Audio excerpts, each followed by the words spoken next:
Good morning po sa inyong lahat. Merry Christmas and Happy New Year.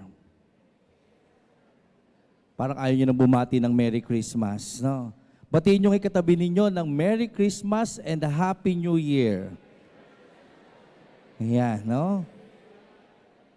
Lilinawin ko lang po, ano? Kaya ako kayo sinasabihan ng Merry Christmas at Happy New Year because still Christmas pa din, no?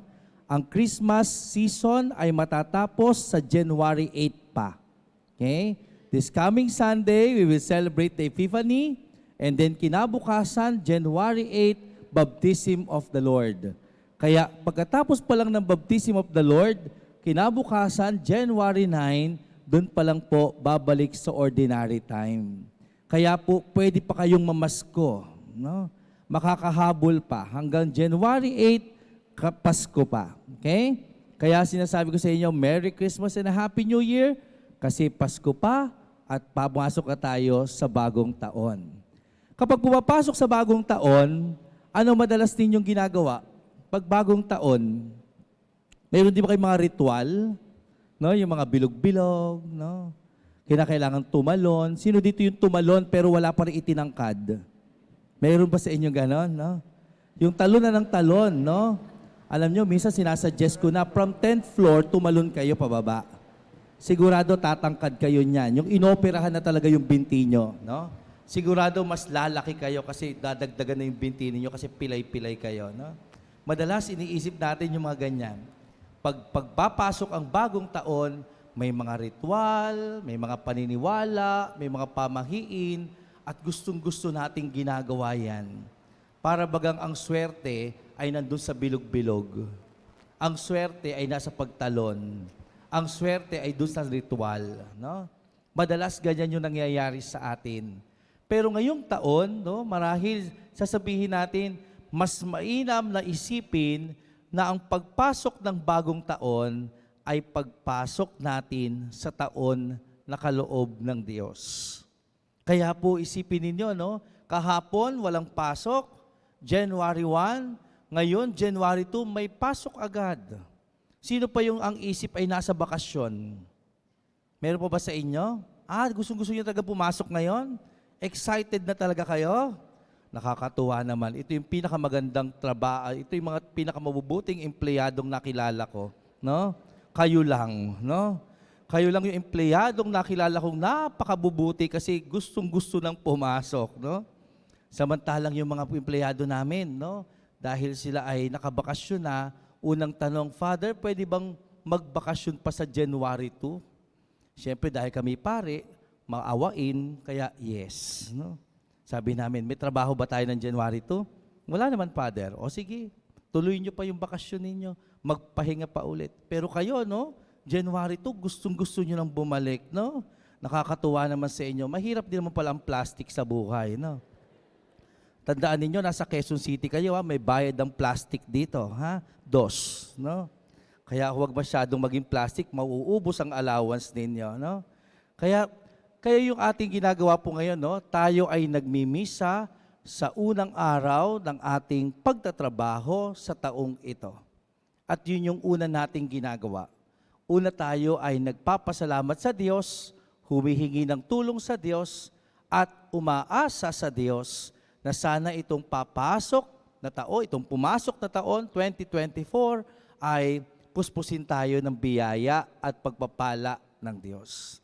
Kaya po kahit mayroon tayo mga pananaw at mga sarili-sariling mga kagustuhan tungkol sa pagpasok ng bagong taon, base sa ritual na ginagawa natin, mas magandang gawin nating paniniwala at pananampalataya ay ang paghingi ng tulong sa Diyos. No? Yun ho yung pinakamas mahalaga. Kapag ikaw ay nagsimula ng unang araw ng taon at ang iyong iniisip ay lumapit sa Diyos at humingi ng tulong sa Diyos, sigurado mas bibiyayaan tayo kasi inuuna natin ang Diyos. Pero kapag naniniwala tayo sa unang taon pa lang, ang pinaniniwalaan natin ay ritual at kung ano-anong paswerte, pero tatamad-tamad naman at wala din namang gustong gawin sa buhay, wala din namang pagpapala iyan. Kaya nga, wala tayong ibang pwedeng asahan sa pagpasok ng taon kung hindi ang Diyos. At alam nyo, magandang itinuturo sa atin ng mabuting balita ngayon, katulad ni San Juan, na binasa natin sa mabuting balita, ipinakilala niya ang kanyang sarili sa mga tao bilang isang sumusunod sa Diyos, nagpapahayag ng mabuting balita ng Diyos sa pamamagitan ng pagpapakumbaba at paggawa ng katotohanan.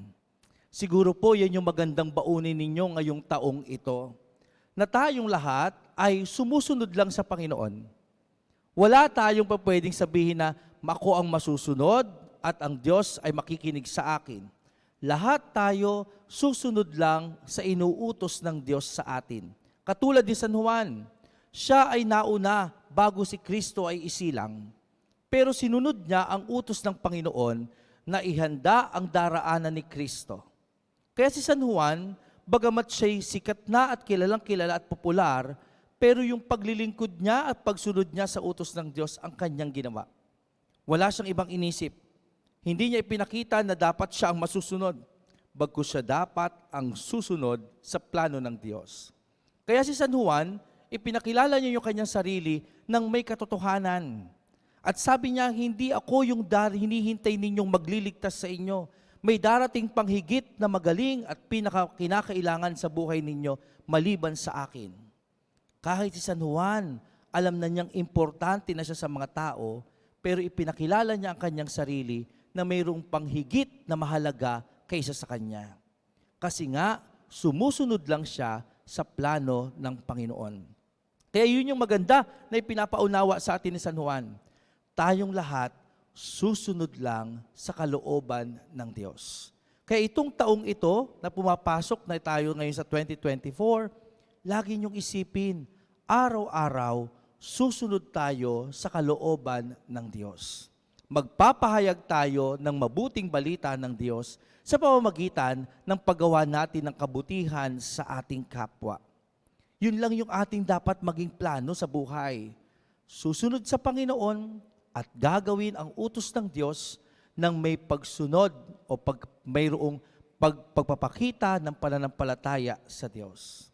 Pangalawa, si San Juan, kahit na siya'y sumusunod na sa Panginoon, ang ipinakita niya ay katotohanan at pagpapakumbaba.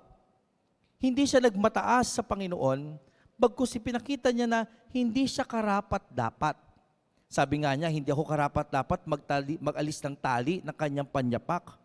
Yung darating sa akin, mayroon pa mas magaling kaysa sa akin. May pagpapakumbaba na ipinakita ni San Juan yung kanyang sarili para sa Diyos. At marahil sa pagpasok ng taon, napaka-importante na isang tao marunong magpakumbaba. Alam niyo po, yung humility, kapag mayroong kanyan sa buhay mo, sigurado, hindi mo hahanapin na maging mayabang at maging mataas sa iyong kapwa. Sigurado kapag mayroon kang pagpapakumbaba sa puso, lahat ng tao kaya mong lapitan. Lahat ng tao kaya mong samahan. Lahat pa pwede mong maging kaibigan. Lahat pa pwede mong mahalin kapag ikaw ay mayroong pusong marunong magpakumbaba. Kaya itong taong pumasok na tayo, sana ito yung baunin din ninyo, yung ugali na iyan, mapagpakumbaba sa harap ng iyong kapwa. Na kahit na sabihin mo, mayroon ka nang nagawang maganda, mayroon ka ng talino, mayroon kang husay, mayroon kang galing, mayroon ka ng pangarap na naabot mo na, no? May pangalan ka na naging matagumpay ka, pero sasabihin mo pa rin sa sarili, ako pa din ay marunong makisama ng may pagpapakumbaba sa aking kapwa. Hindi kinakailangan maging mayabang, bagkus tatanggapin mo anuman ang ipagkaloob sa iyo ng Diyos buong puso, na marunong kang magmalasakit sa iyong kapwa. Marunong kang tumulong sa iyong kapwa. Kaya sana yung pagpasok ng taong ito, ganyan ang ating ugali, katulad ni San Juan. At pangatlo, si San Juan, inamin niya kung ano yung totoo sa kanya. Siya ay hindi ang hinihintay na Mesiyas. Hindi siya si Elijah. Hindi siya isang propeta na hinihintay ng lahat na pinakamataas. Mayroon pang hihigit sa kanya. At naging totoo si San Juan sa kanyang sarili. Hindi siya nagsisinungaling na ipakilala kung sino siya. Kung ano ang mayroon siya, ano ang ibinigay sa kanya, yun lang ang sinasabi ni San Juan. Sana itong 2024, maging totoo tayong lahat sa ating sarili. Yung katotohanan, hindi yan magpapahirap sa buhay mo. Yung katotohanan na kung sino ka at ginagawa mo kung sino ka, ay magpapagaan nga sa iyong pagkatao. Hindi yung tipong pag pumasok ka ng opisina, no? Parang nag-iibang tao ka, no? Pag umuwi ka na ng bahay, nag-iibang tao ka ulit, no? Naakala mo, ano ba talaga meron ito? Pag nasa opisina, ganito ang ugali. Pag umuwi ng bahay, iba na naman ang ugali, no? Sana kung sino ka talaga at ano ka talaga, yun yung ipinapakita mo para mas makilala ka ng iyong kapwa. Hindi mo kinakailangan magkunwari. Hindi mo kinakailangan magkubli doon sa katotohanan na mayroon ka sa buhay. Dahil ang tao, mas tinatanggap tayo kapag nagiging totoo tayo sa ating sarili. Ang tao, mas nilalapitan tayo at minamahal tayo kapag nagiging totoo tayo sa ating sarili. Kaya mga kapatid, sana itong pagpasok natin sa bagong taon, sana ito'y magdala sa atin patungo sa kabutihan na inaasahan sa atin ng Diyos. Yung biyaya at pagpapala, hayaan ninyo ang Diyos ang magbigay niyan sa inyo. Pero tayo, hayaan din natin na ibigay natin sa Diyos ang ating pananampalataya. Yun lamang ang hinihingi ng Diyos sa atin, yung pananampalataya natin. Dahil kapag tayo may pananampalataya, susunod ang lahat. Magiging mabuting lingkod ka, magpapahayag ka ng mabuting balita ng Panginoon, magiging mabuti ka sa iyong kapwa. Kaya pananampalataya ang ibigay natin sa Diyos at hayaan natin ang Diyos ang magbigay sa atin ng pagpapala. At kung tumatanggap na tayo ng biyaya at pagpapala ng Diyos, hayaan din natin na dalhin tayo ng Diyos sa paggawa ng kabutihan, lalo na sa ating kapwa.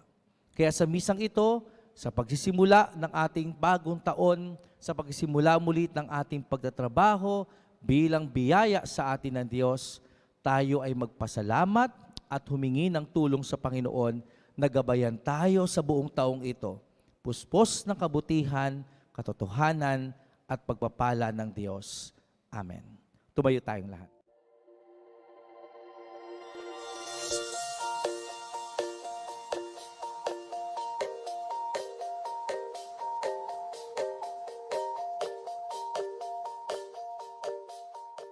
Thank you for joining us. View our past broadcast on the St. Peter Community YouTube channel and St. Peter Community Facebook page. Don't forget to like, to share, to subscribe, and hit the bell so you can be notified on our upcoming activities. Maraming salamat po at laging tandaan, unahin natin lagi ang Diyos.